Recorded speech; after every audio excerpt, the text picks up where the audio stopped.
안녕하세요.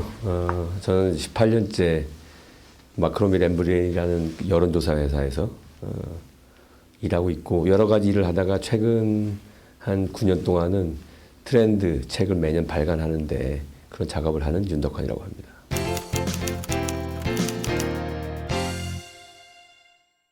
일인 체제는 쉽게 말씀드리면 혼자 일상생활을 영위하는데 전혀 불편함도 없고 편안하게 잘 영위할 수 있는 시스템, 그런 시스템과 생활 환경, 이렇게 이제 말씀드릴 수가 있겠습니다.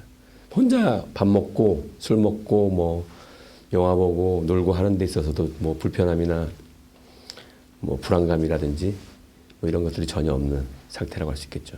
최근에 뇌과학자들이라든지 사회심리학자들의 연구에 의하면 인간의 뇌 자체가 사회적인 형태로 발달을 해왔어요. 그래서 우리가 흔적이 뭐냐면 아무리 사회성이 없는 사람도 모바일 같은 걸로 페이스북이나 이제 뉴스 검색을 하잖아요. 그거는 타인의 생각이나 사는 게 궁금하다는 거거든요. 본질적으로 인간의 뇌가 사회적인 방식으로 진화해 왔기 때문에 사회적 동물로서의 본능이 있다는 건데, 그럼 역으로 혼자 떨어져서 살려고 하는 사람들이 많다는 거는 그 중간에 결핍이 많다. 그래서 이 결핍이 몇 가지 행동의 변화를 보여주는데, 여기서 이제 특이한 점들이 이전에 없던 트렌드가 나타난다.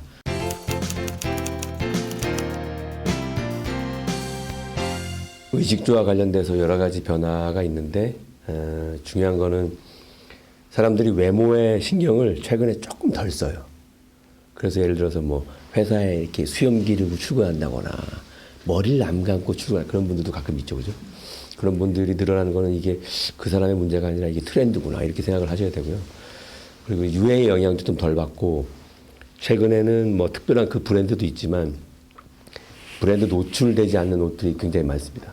그런 걸 선호하는 경향도 많고, 그래서 브랜드 영향력도 떨어졌고, 이게 옷과 관련된 변화 중에 하나고, 밥도 이제 혼자 먹는 건 아주 일상화됐는데, 중요한 건 요새 라면이 덜 팔린다는 거 아십니까? 라면이 덜 팔려요. 그게 이제 가정 간편식 시장이 훨씬 증가했기 때문인데, 이게 재작년부터 집에서 먹는 것뿐만 아니라 집에서 만들어 먹으려고 합니다. 이게 반복되다 보면 1인 가구가 늘어나는 현상뿐만 아니라 4인이 있더라도 4개의 1인 체제가 있는 거기 때문에 각자 해 먹어요. 예.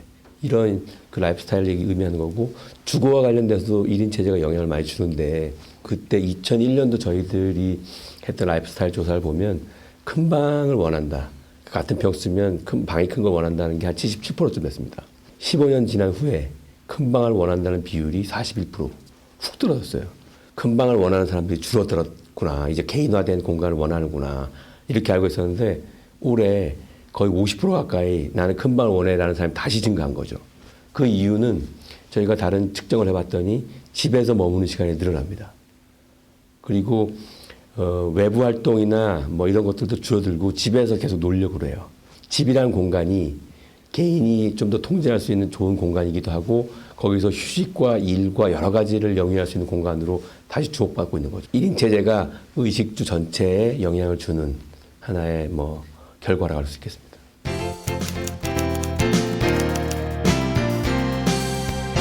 개인의 꿈, 여가나 개인의 뭔가 취미나 자기가 진짜로 하고 싶은 뭔가를 위해서 돈을 벌거나 그런 거죠. 여가가 주가 되고 그걸 위해서 일상의 어떤 소득이 있는 경제적 활동들을 하는 사람들이 늘어나고 있다고요. 이 현상에 주목을 하셔야 됩니다. 그러니까 적극적 여가라는 것이 일의 어떤 구성물로서 존재하는 시대가 이제 끝났다는 거를 사람들이 알고 있는 거죠. 여가가 자기 인생에서 굉장히 중요하고, 이게 내 인생의 정체성을 오히려 분명하게 해줄 수 있는 하나의 활동이라는 거를 여가 관련된 정책 당국자분들도 알려줘야 되고, 더 이상은 가족을 위한 여가다, 가족을 위한 여행, 이렇게 좀 홍보하지 않았으면 좋겠어요. 자신의 정체성을 발견할 수 있고 내 삶의 지혜를 통해 가지고 이것이 내 인생의 의미를 찾는 데 굉장히 중요한 역할을 한다.